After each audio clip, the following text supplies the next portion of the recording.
Inilah biografi pertama kali dari serial pendidikan kisah salafus soleh, kisah generasi-generasi yang terdahulu yang akan ingin kami sampaikan kepada teman-teman semua, yaitu salah seorang tabi'in yang lahir pada tahun 1 Hijriah dan meninggal pada tahun 63 Hijriah. Beliau adalah Masruq bin Al-Ajda, Al-Imam Masruq bin Al-Ajda. Tokoh ini adalah salah seorang tabi'in, salah seorang imam yang terkenal dengan kesolehannya, seorang imam yang terkenal dengan ketekunannya di dalam menuntut ilmu. Bahkan dia berguru kepada para sahabat-sahabat Rasulullah Shallallahu Alaihi Wasallam, seperti ibunda kita Aisyah radhiyallahu anha, kepada Abdullah bin Mas'ud, kepada Abu Bakar, kepada Umar, kepada Utsman, dan kepada Ali bin Abu Thalib, serta sahabat-sahabat yang lainnya. Semoga Allah Subhanahu wa Ta'ala senantiasa merahmatinya. Dia ada sosok teladan yang sangat baik, sosok teladan yang harus kita teladani kehidupannya, ibadahnya, semangatnya di dalam menuntut ilmu, ketaatannya kepada Allah Subhanahu wa Ta'ala, dan lain sebagainya. Semoga selawat, salam, dan keberkahan senantiasa berlimpah kepada orang yang diutus sebagai rahmat bagi alam semesta dan kepada keluarganya, serta para sahabat yang cemerlang wajah dan tangan mereka. Segala puji bagi Allah, Rabb semesta alam. Poin yang pertama yang akan ingin ana bahas yaitu tentang nama dan kelahiran ulama kita yang satu ini. Nama beliau adalah Masruq bin Al-Ajda Al-Hamdani Al-Kufi, yakni beliau lahir di kota Kufah, yaitu sebuah negeri Irak di sana. Konon pada waktu kecil Masruq ini sempat hilang atau sempat diculik oleh orang. Kemudian pihak keluarganya menemukannya kembali, sehingga beliau diberikan nama Masruq, yang artinya orang yang dicuri. Kelahiran Masruq, yaitu beliau lahir di kota Kufah pada tahun 1 Hijriah, tahun di mana Rasulullah Shallallahu Alaihi Wasallam hijrah ke kota Madinah, sehingga ketika tatkala Rasulullah Shallallahu Alaihi Wasallam meninggal di tahun 10 Hijriah, maka Masruq ini berusia 10 tahun.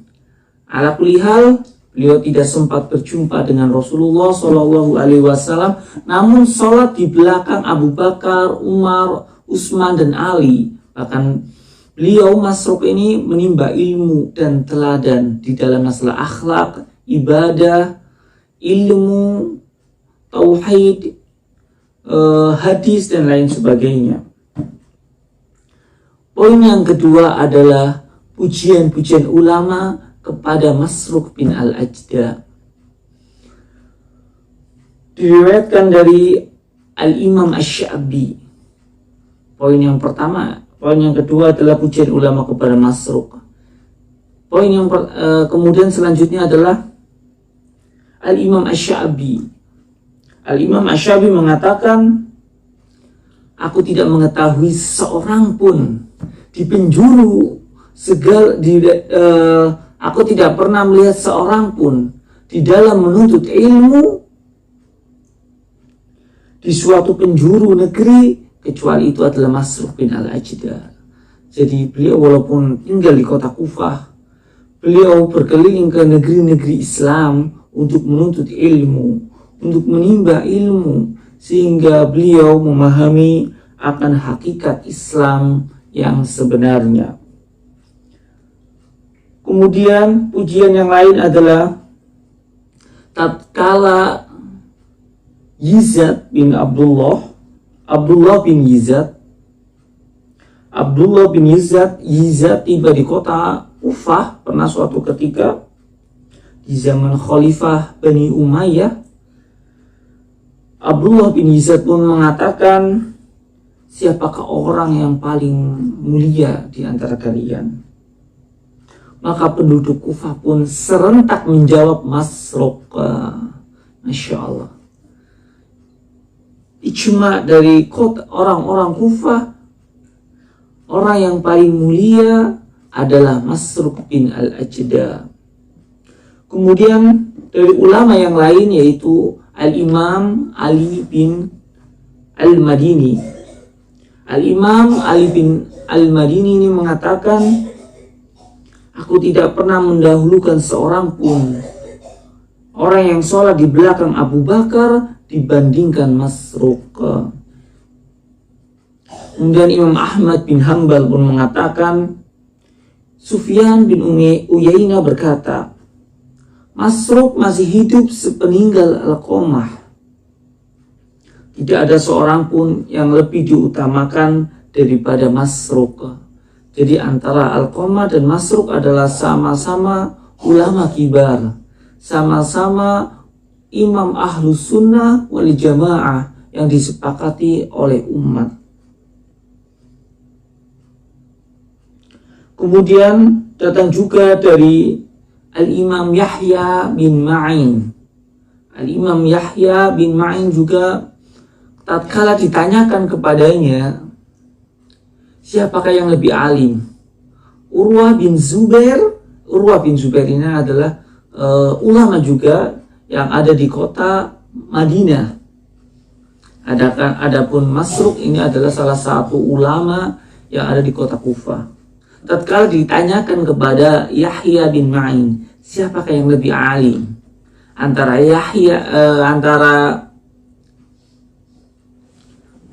antara Urwah bin Zubair dengan Masruq bin al-Ajda, siapa yang lebih alim? Maka Yahya bin Ma'in tidak bisa menjawabnya dan dia hanya bisa diam. Ini menunjukkan akan kecerdasannya Masruq bin al-Ajda, bahkan dibandingkan dengan Urwah bin Zubair, kemampuan di dalam ijtihad, di dalam ilmunya, keluasan ilmunya, kepemahaman ilmunya, sama-sama cerdasnya. Kemudian Al-Imam Ibnu Sa'ad mengatakan bahwasannya Masruq bin al-Ajda adalah siqah, terpercaya di dalam menyampaikan hadis. Dan hadis-hadisnya adalah bagus, yakni hasan.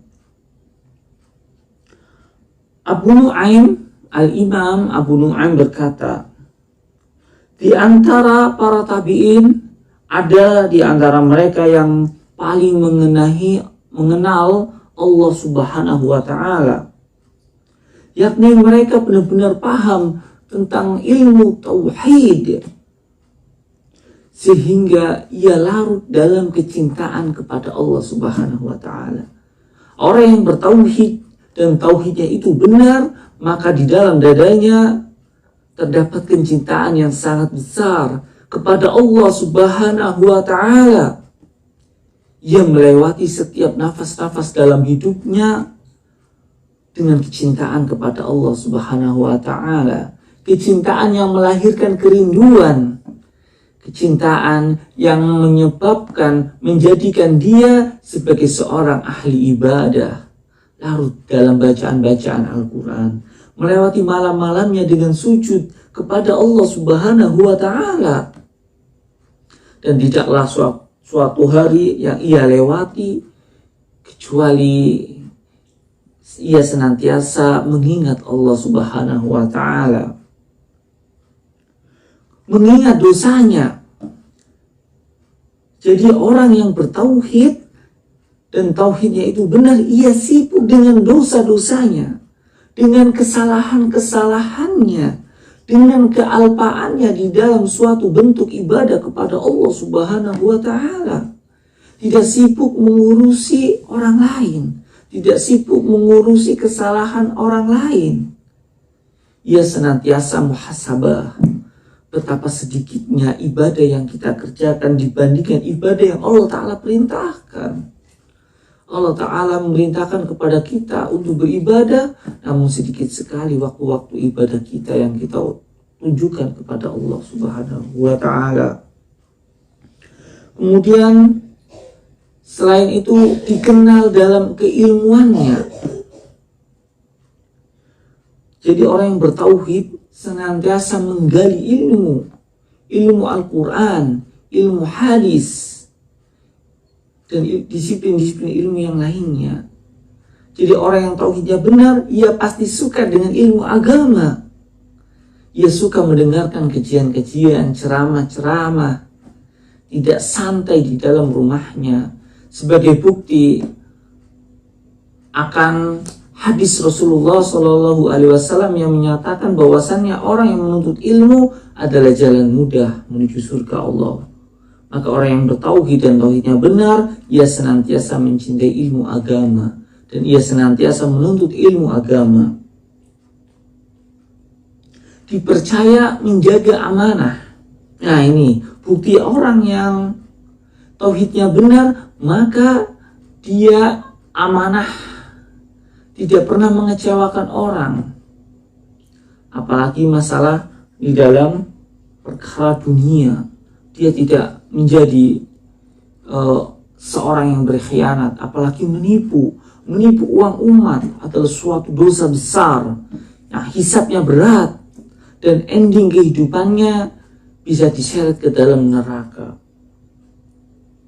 Dan orang yang bertauhid dan tauhidnya benar, ia akan senantiasa rindu untuk beribadah kepada Allah, rindu untuk bermunajat kepada Allah, rindu untuk melewati bersama Allah, dan dia bahagia bersama Allah Subhanahu wa Ta'ala. Ia tidak menginginkan banyak-banyak terhadap perhiasan dunia.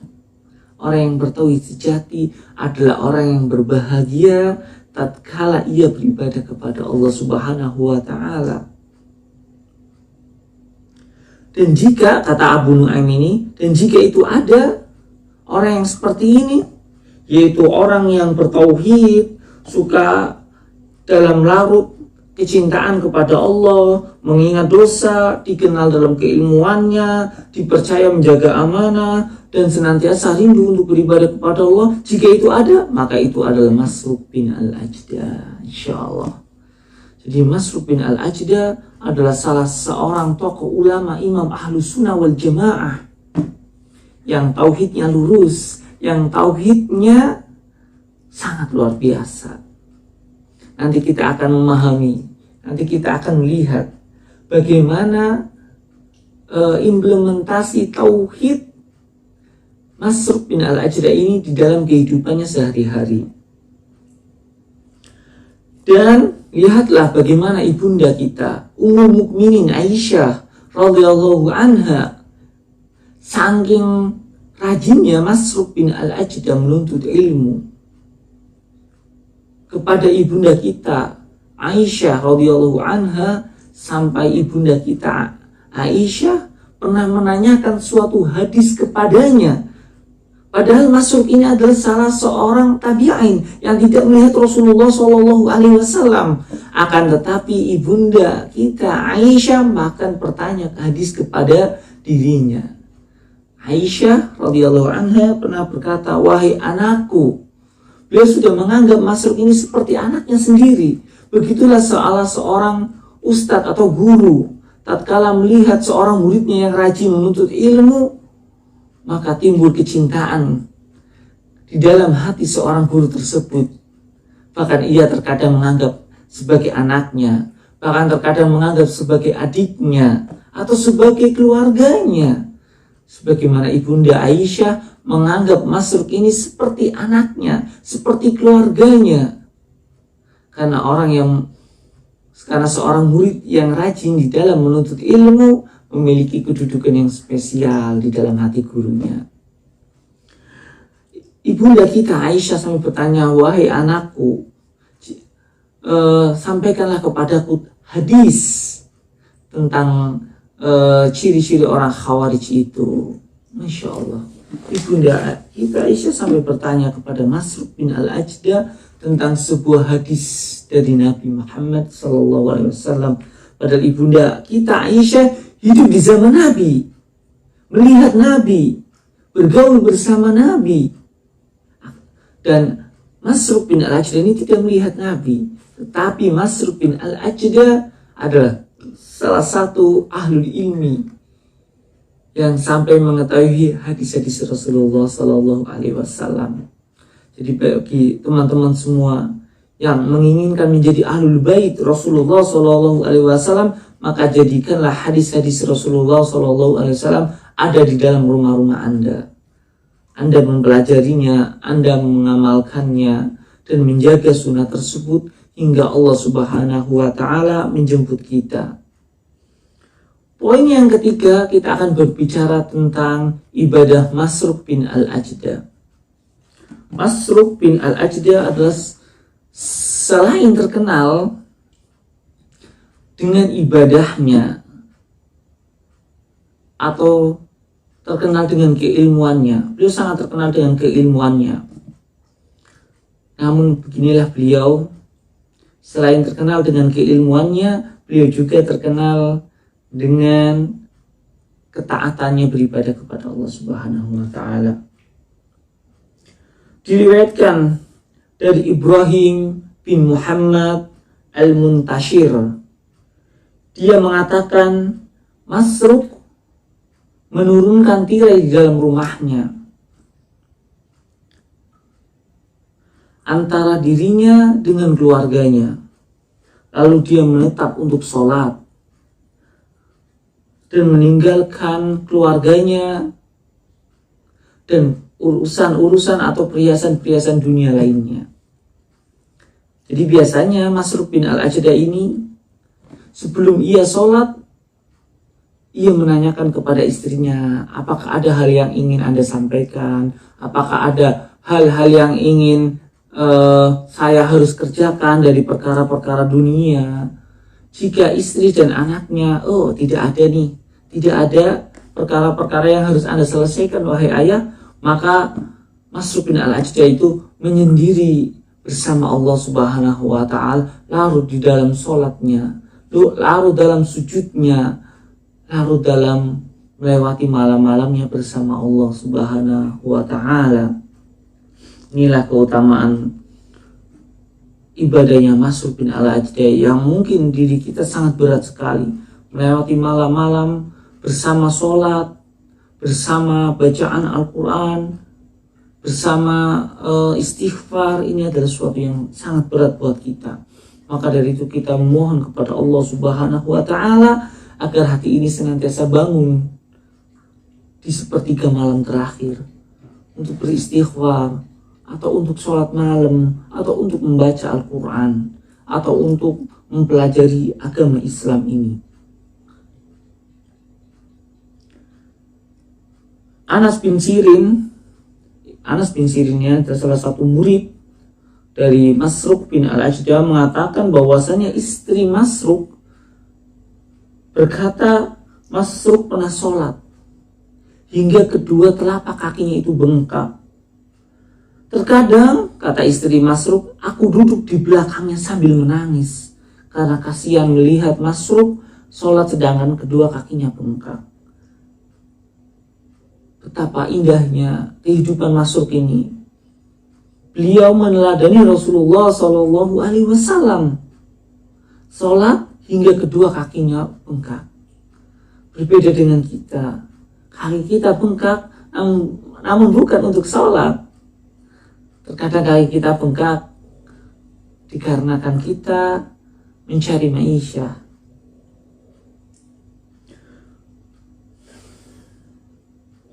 Kemudian diriwayatkan dari Abu Ishaq. Abu Ishaq ini mengatakan Masruq berhaji, maka tidaklah dia melewati malam melainkan dalam keadaan sujud. Beliau berhaji dari Kufah yang sangat jauh menuju kota Mekah, menempuh safar antara 2 pekan sampai 1 bulan. Lelah, letih di dalam safar, di dalam perjalanan, tetapi tidak membuat Masruq melalaikan sholat malam selama ia safar. Luar biasa Masruq ini, Masya Allah. Dan diriwayatkan dari Ibrahim bin Muhammad Al-Muntashir mengatakan, Khalid bin Abdullah bin Asid, salah seorang gubernur Basrah, pernah menghadiahkan kepada Masruq bin Al-Ajda ini uang sebanyak 30.000 dirham. 30.000 dirham. Di mana 1 dirham sekarang ini sekitar 50.000. 50.000 dikali 30.000, total sekitar 150 juta rupiah. Masruq bin Al-Ajda dikasih oleh gubernur 150 juta, tetapi beliau menolak. Beliau tidak mau menerima hadiah dari pemerintah.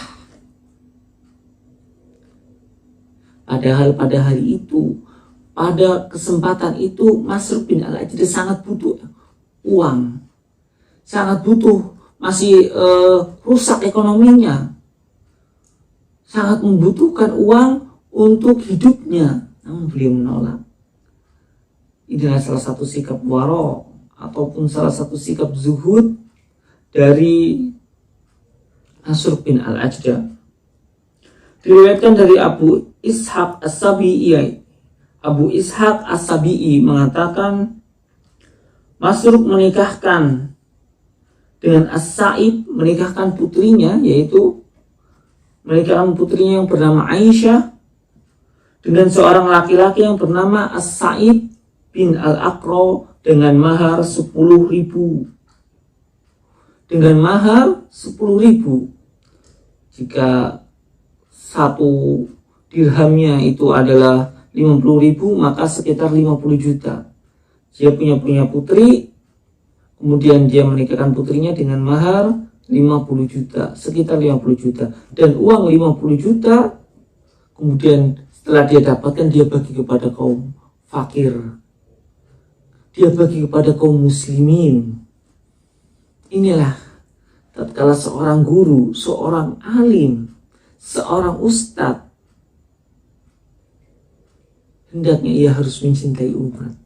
Ia harus membuktikan kecintaannya kepada umat dengan bantu umat di dalam masalah sandang, pangan, dan sebagainya, bukan memperkaya diri. Dan inilah yang terjadi kepada Masruq. Salah satu akhlak dan adabnya, dia tidak memperkaya dirinya. Setiap kali dia memiliki uang, setiap kali dia memiliki rezeki yang berlebih, ataupun rezeki yang tidak banyak, ia selalu bagikan kepada murid-muridnya. Ia bagikan kepada masyarakat umum. Diriwayatkan dari Al-Amashi bin Abu Ad-Duha, dia mengatakan, Masruq pernah berdiri mengerjakan sholat seakan-akan ia adalah seorang rahib. Dia mengatakan kepada keluarganya, bawalah semua kebutuhan kalian, lalu sebutkanlah kepadaku sebelum aku berdiri untuk mengerjakan sholat. Kemudian dari Sa'id bin Jubair, ia mengatakan, Masruq menemuiku seraya berkata, wahai Sa'id, tidak tersisa sedikit pun yang diinginkan kita kecuali kita membenamkan muka ke dalam tanah. Kata Sa'id, kata Masruq bin Al-Ajda kepada Sa'id bin Jubair, yang kita inginkan dari hidup kita adalah sujud kepada Allah Subhanahu wa Ta'ala. Inilah luar biasa. Salah satu karakter ulama Rabbani, ia suka menambah sujudnya, menambah bilangan sholat sunnahnya di setiap waktunya. Kemudian poin yang keempat, tatkala terjadinya fitnah, Masruq bin Al-Ajda ini berlepas diri dan tidak ikut ke dalam fitnah yang ada pada zaman Ali. Dia berlepas diri. Bahkan tatkala di perang Siffin, ia hadir di perang tersebut, akan tetapi bukan untuk membela Ali atau untuk membela Muawiyah, namun ia mengingatkan nasihat Allah bahwasannya kaum muslimin ini adalah bersaudara dan dia tidak takut mati, dia tidak takut untuk menyampaikan al-haq, sehingga beliau tidak ikut di dalam fitnah tersebut. Maka hendaknya nasihat untuk kita, tatkala terjadi fitnah seperti zaman sekarang ini, hendaknya kita sibukkan diri kita dengan Al-Quran, dengan sunnah, dengan ibadah. Jangan kita malah ikut-ikutan di dalam fitnah ini. Tentu fitnah yang kita hadapi sekarang ini lebih besar daripada fitnah yang dihadapi oleh Masruq bin Al-Ajda. Fitnah yang kita hadapi zaman sekarang ini sangatlah besar, sangatlah banyak. Maka berpegang teguh kepada manhaj salaf adalah jalan keselamatan. Menghindarkan diri dari fitnah adalah jalan ke surga. Fokuskan diri kita kepada dinullah, ilmu agama. Poin yang selanjutnya yaitu poin kelima, yaitu sikap waro dan zuhud Masruq.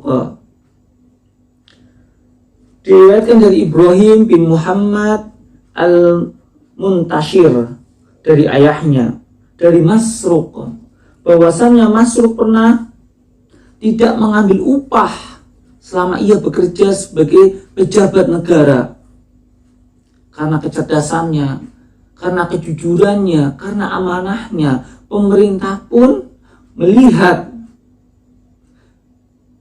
dan Masruq bin Al-Ajda ini pantas mendapatkan tempat di sisi pemerintah, yaitu sebagai seorang qadhi, sebagai seorang hakim agung di kota Asal Silah dan di kota Asal Salah.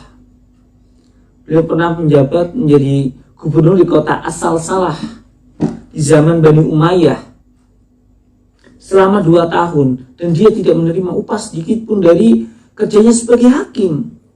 Padahal itu adalah halal, namun beliau lebih memilih sikap wara dan zuhud. Kemudian beliau menakwilkan firman Allah Subhanahu wa taala di dalam Quran surat At-Taubah ayat yang ke-111, di mana Allah Subhanahu wa taala berfirman, "Innallaha", sesungguhnya Allah Subhanahu wa taala, "ishtara minal mu'minina anfusahum wa amwalahum", Allah taala telah membeli jiwa seorang muslim dan harta mereka, bi anna lahumul jannah, telah membeli jiwa-jiwa kaum muslimin, harta-harta kaum muslimin dengan surga Allah Subhanahu wa taala. Beliau tidak mau mengambil upah sedikit pun dari perhiasan dunia, karena semakin banyaknya kita mendapatkan perhiasan dunia dari hasil ibadah kita, maka itu bisa mengurangi nilai keikhlasan. Masruq tidak mau menerima sedikit pun upah dari pekerjaannya sebagai seorang hakim, agar hati ini bisa menjadi ikhlas, agar hatinya senantiasa mengharapkan pahala yang sempurna dari Allah Subhanahu wa taala. Kita lihat bagaimana kaum muslimin sekarang ini sholawat untuk dunia, membaca Al-Quran untuk dunia. Tatkala ia pengen mobil mewah, sholawatin aja. Nah, ini buruk sekali. Sholawat untuk perkara dunia, niatnya untuk dunia, bukan untuk ibadah kepada Allah Subhanahu wa taala. Membaca Al-Quran dengan nada yang bagus agar followernya banyak, agar dipuji manusia. Betapa buruknya niat tersebut. Kita berlindung pada Allah Subhanahu wa taala dari niat yang buruk.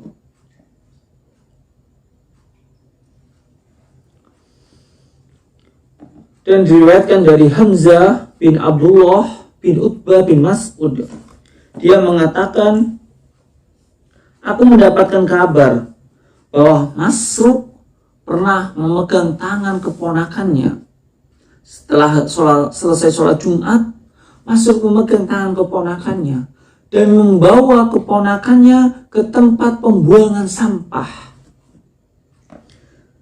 Tatkala telah sampai di tempat pembuangan sampah, Masruk berkata kepada keponakannya.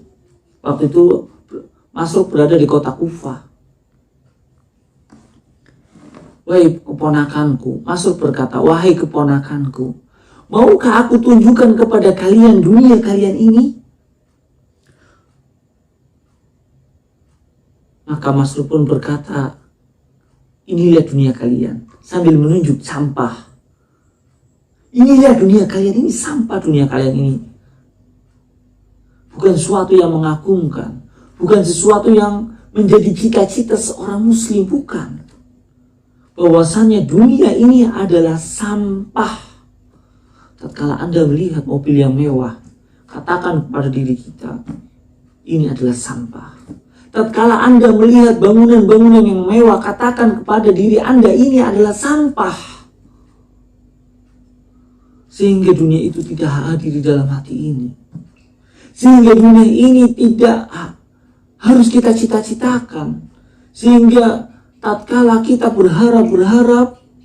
berharapnya hanya untuk akhirat dan bukan untuk dunia. Kemudian Masruk bin Al-Ajda pun berkata kepada keponakannya, mereka, manusia ini memakan dunia. Manusia itu memakan apa yang ada di dunia ini, kemudian ia habis. Mereka memakannya lalu usang, dan mereka menungganginya lalu lemah. Mereka menumpahkan darah kaum muslimin, menumpahkan darah hanya untuk perkara sampah ini, hanya untuk perkara dunia yang sangat sedikit ini, sampai bunuh-bunuhan hanya karena nilai dunia yang tidak seberapa, dengan nilai dunia yang akan menjadi sampah. Mereka, manusia ini, menghalalkan kehormatan kaum muslimin hanya karena dunia yang hina, hanya karena dunia yang sedikit, dan mereka memutuskan kaum kerabat hanya karena dunia.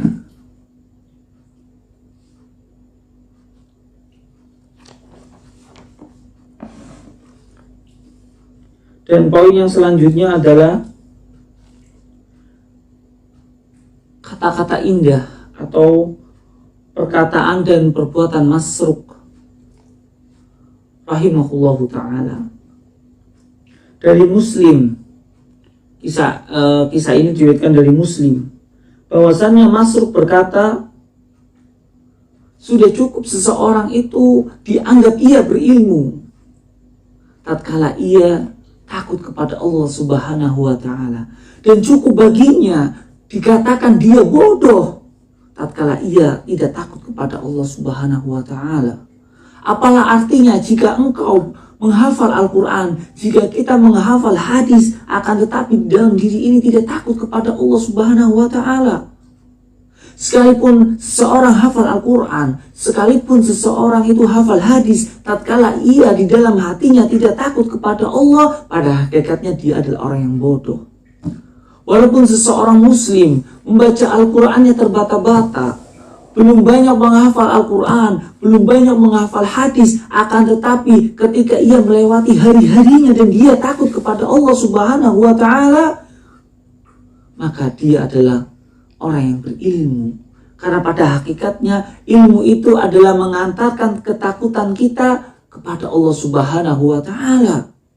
Karena syarat seseorang masuk surga adalah di dalam hatinya ada rasa takut kepada Allah Subhanahu wa ta'ala, sebagaimana firman Allah Subhanahu wa ta'ala di dalam Quran surat Ar-Rahman, waliman khaufa maqama rabbihi jannatan. Dan bagi siapa yang takut kepada Rabbnya, maka dia mendapatkan 2 surga. Lihatlah, seseorang mendapatkan surga karena dia takut kepada Allah Subhanahu wa ta'ala, bukan takut miskin, bukan takut menghadapi masa depan, tetapi takut tidak mendapatkan ridho Allah, takut tidak mendapatkan surganya Allah, takut akan kengerian neraka. Ini adalah salah satu bentuk muslim atau sikap muslim yang harus kita miliki, yaitu takut kepada Allah Subhanahu wa ta'ala. Kemudian Masruq juga mengatakan seorang muslim itu wajib memiliki majlis yang dengannya dia menyendiri kepada Allah Subhanahu wa ta'ala, di mana dia mengingat dosa-dosanya, menangisi dosa-dosanya, serta memohon ampun kepada Allah Subhanahu wa ta'ala. Dan inilah yang terjadi pada diri Masruq sendiri. Dia memiliki waktu hanya untuk Allah, antara dirinya dengan Allah. Setiap harinya ia lewati seperti itu. Ia tangisi kekurangan-kekurangan dirinya, kesalahan-kesalahan dirinya, bukan kesalahan-kesalahan orang lain. Tangisi kesalahan-kesalahan diri, kekurangan-kekurangan diri, itu adalah salah satu bentuk sempurna tauhidnya, salah satu bentuk tauhid yang benar. Kemudian Al-Imam Asy-Syafi'i pernah mendengar gurunya yaitu Masruq berkata, "Sungguh aku memutuskan suatu perkara yang keputusan itu menyelarasi dengan al-haq, maka itu lebih aku cintai daripada ribat selama 1 tahun. Lebih aku cintai menjaga perbatasan selama 1 tahun." Jadi seorang yang di dalam kehidupannya sesuai dengan sunnah Rasulullah SAW yang agung ini lebih baik daripada ibadah-ibadah yang lainnya.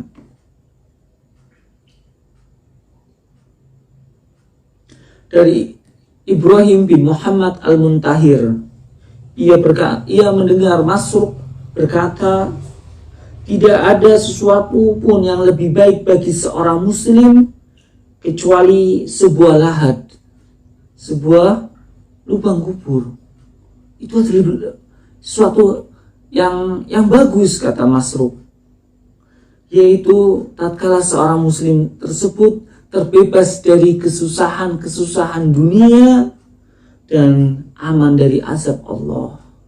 Seorang mukmin pada hakikatnya tatkala ia telah sampai kepada tempat kembalinya, yaitu di alam kuburnya, maka seorang mukmin itu dia beristirahat dari lelahnya cobaan-cobaan dunia, dan dia aman dari azab Allah Subhanahu wa ta'ala.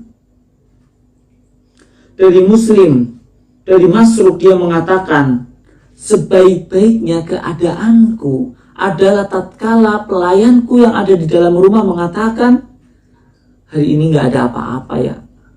Hari ini tidak ada makanan dan tidak ada harta sedikit pun untuk membeli makanan.' Itu adalah keadaanku yang paling aku cintai." Masya Allah, ini adalah tingkatan tauhid tertinggi seorang mukmin.